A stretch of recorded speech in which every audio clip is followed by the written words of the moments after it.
शाळा भारतरत्न डॉक्टर बाबासाहेब आंबेडकर आदर्श शाळा निर्मिती या योजनेअंतर्गत जिल्हा परिषद जळगाव यांच्या वतीनं जवळपास 60 लाखांचं या ठिकाणी बांधकाम झालं। त्या आदर्श हॉलचं शौचालयाचं या ठिकाणी उद्घाटन होणार आहेत।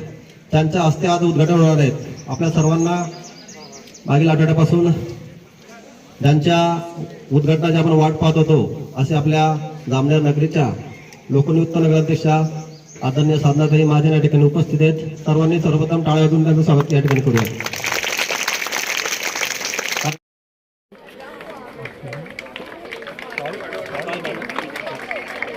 आपल्या भारताचे सन्माननीय प्रधानमंत्री नरेंद्र मोदी साहेब यांनी NEP 2020 या धोरणाच्या यानंतर आपल्या गटाचे विकास पुरुष आदरणीय जे.के. चव्हाण साहेब आपण या ठिकाणी उपस्थित राहिलात। या ठिकाणी व्यवस्थापन समितीचे अध्यक्ष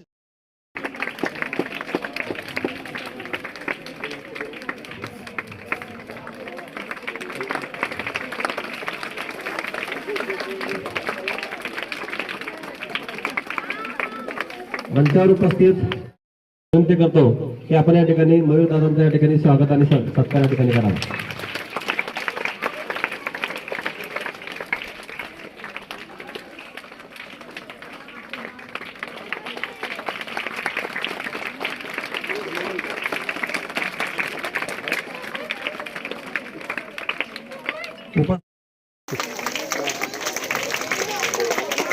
मंचावर उपस्थित महेंद्रदादा शिवसारा सोबत घेऊन या देशामध्ये या ठिकाणी काम करतात। त्याच धर्तीवर आपल्या राज्याचे नेते आदरणीय गिरीश भाऊ महाजन ज्या पद्धतीनं नरेंद्र मोदीजी देशामध्ये कारभार पाहत आहेत त्याच पद्धतीनं या तालुक्यामध्ये या तालुक्यातली सर्व जनता एकजुटीनं एक दिलानं गेल्या 35 वर्षापासून या ठिकाणी त्यांच्या मागे उभी आहे।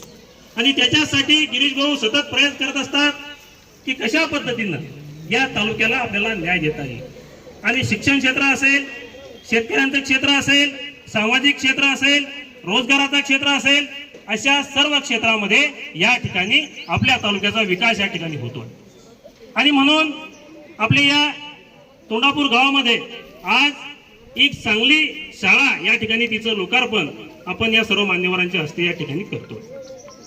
आणि म्हणून ज्या वेळेला भारतीय जनता पार्टी हा विषय आपण आणतो तर काही विरोधक लोक एक फेक नेरेटिव्ह या लोकांमध्ये पसरवत असतात। एखादी स्कीम तयार होते, त्या स्कीमचा लाभ असं कुठेही एक उदाहरण असं नाहीये की त्याच्यामध्ये डिस्क्रिमिनेशन या ठिकाणी होते, काही फरक त्याच्यामध्ये केला जातो। जर घरकुलाचा लाभ एखाद्या समाजाला होत असेल तर तो सर्व समाजासाठी या ठिकाणी होतो। आणि म्हणून नरेंद्र मोदी त्यांच्या भाषणात सांगतात की 70 वर्षामध्ये काँग्रेसचं सरकार होतं। इतक्या 70 वर्षाच्या काळामध्ये आपला जो मुस्लिम समाज आहे, जो आपला बांधव आहे, तो शिक्षणामध्ये का मागे राहिला? का त्यांचा रेशो शिक्षणामध्ये कमी होतोय? का तुम्ही शिक्षणावर त्यांच्यासाठी काम नाही केलं? आणि म्हणून नरेंद्र मोदींनी घोषणा दिली, एका हातामध्ये पाक कुराण आणि एका हातामध्ये कॅम्प्युटर, हे आपल्या समाजाच्या हातामध्ये असलं पाहिजे। आणि म्हणून सामान्य मुस्लिमातला जो सामान्य माणूस आहे तो शिक्षण घेतलं पाहिजे, तो पुढे गेला पाहिजे, डॉक्टर झाला पाहिजे, इंजिनियर झाला पाहिजे। या देशाचं नेतृत्व करण्याची क्षमता त्यांच्यामध्ये आहे। त्याचं उदाहरण आपण राष्ट्रपती APJ अब्दुल कलाम यांच्या नेतृत्वाने आपण बघितलं। त्यांना जर राष्ट्रपती कोणी केला असेल तर त्यावेळेला अटल बिहारी वाजपेयी या देशाचे पंतप्रधान होते आणि भारतीय जनता पार्टीने डॉक्टर APJ अब्दुल कलाम यांना राष्ट्रपती बनवलं।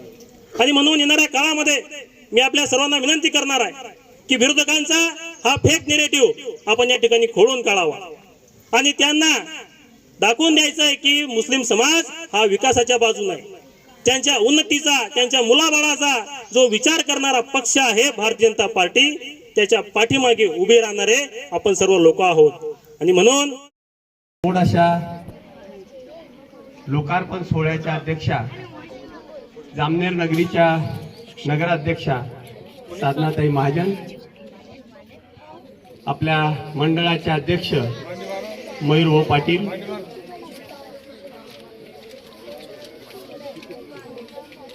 मंचावर उपस्थित सर्व सन्माननीय अधिकारी पदाधिकारी,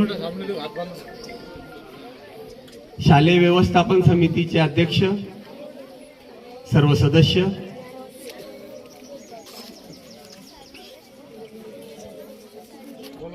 नमस्कार. ज्यांच्यासाठी ही शाळा आदर्श होणार, फार मोठा आर्थिक तरतूद आपल्या या शाळेला होणार आहे, त्याचा सर्वांग सुंदर व्हावी या दृष्टीने आपण प्रयत्न करतो आहोत. आणि त्यासाठी आपण ज्यांच्या नेतृत्वात सर्वच तालुक्यामध्ये काम करतो आहोत, अशा आपल्या महाराष्ट्र राज्याचे संकटमोचक, आपल्या राज्याचे मंत्री,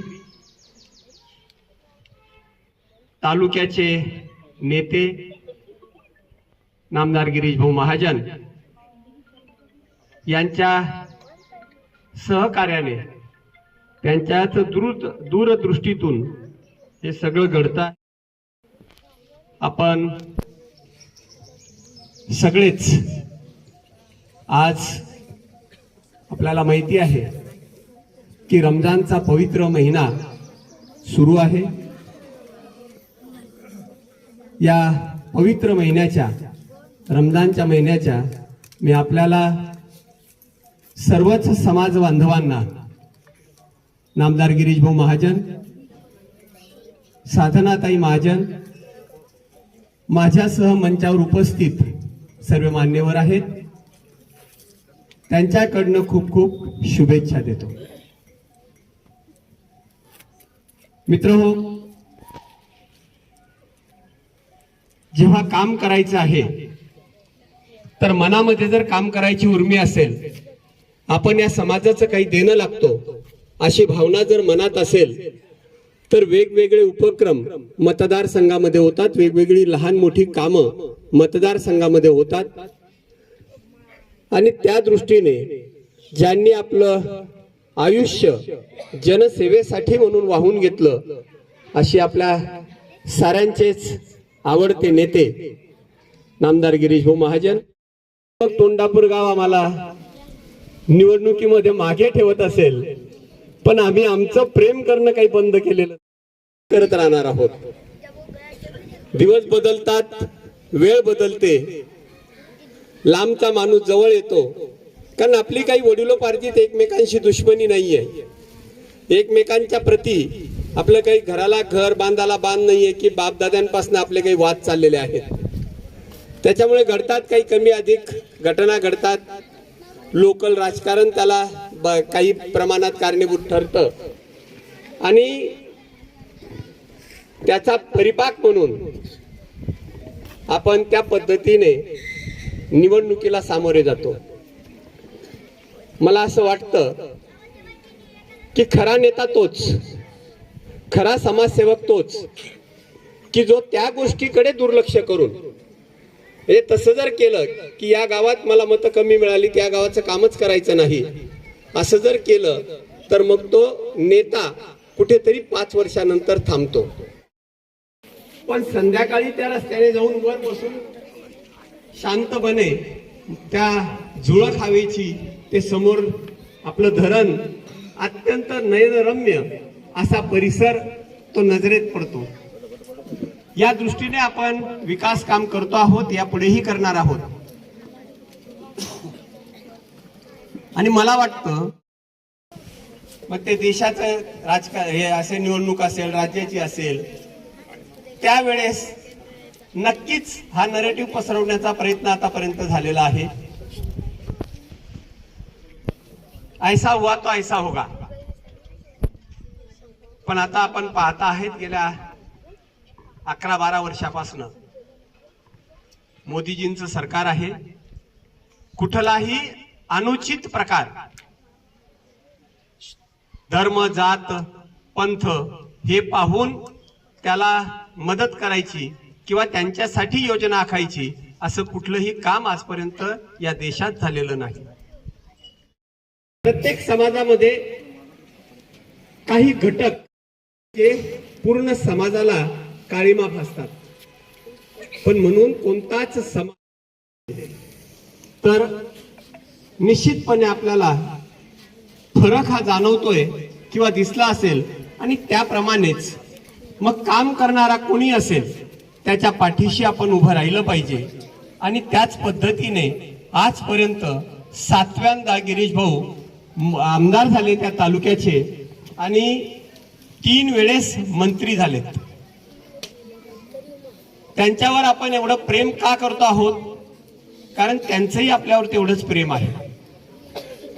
संकट असेल, आनंद असेल, दुःख असेल, प्रत्येक ठिकाणी ते शरीराने आपल्या तालुक्यामध्ये आपल्याला दिसणार नाहीत, पण निश्चितपणे ते सदैव आपल्या सोबत आहेत. घार हिंड ते आकाशी, चित्त तिचे पिलापाशी. त्याप्रमाणे ते नाशिकमध्ये असतील, ते धुळ्यात असतील, ते मुंबईत असतील, पण त्यानंतरचे सगळे प्रकल्प, मग तो कांग असेल, तो रवळा असेल, तो सूर असेल, तो वाघूर असेल. वाघूर जरी फार पूर्वी सुरू झालेला असला तरीही कंप्लीट गेट लावून कंप्लीट तो गिरीश महाजन साहेबांच्याच नेतृत्वात झालेला आहे. आपल्या तालुक्यात वाहून जाणारं पाणी तालुक्यातच थांबावं आणि आपल्या शेतकऱ्याला त्याचा फायदा व्हावा म्हणून साखळी बंधारे, सिमेंटचे बंधारे आपण प्रत्येक नदीवर, प्रत्येक नाल्यावर उभे केलेले आहेत आणि भविष्यात पण आपण उभे करणार आहोत. गिरीश भाऊंचं स्वप्न आहे की माझ्या तालुक्यामधल्या शेतकऱ्याची इंच ना इंच जमीन ही ओलिता खाली आली पाहिजे आणि फार लांब नाही. अवघ्या 2.5-3 वर्षात सुदैवाने आपल्या नेत्याला पुन्हा जलसंपदा सारखं खातं मिळालं आहे.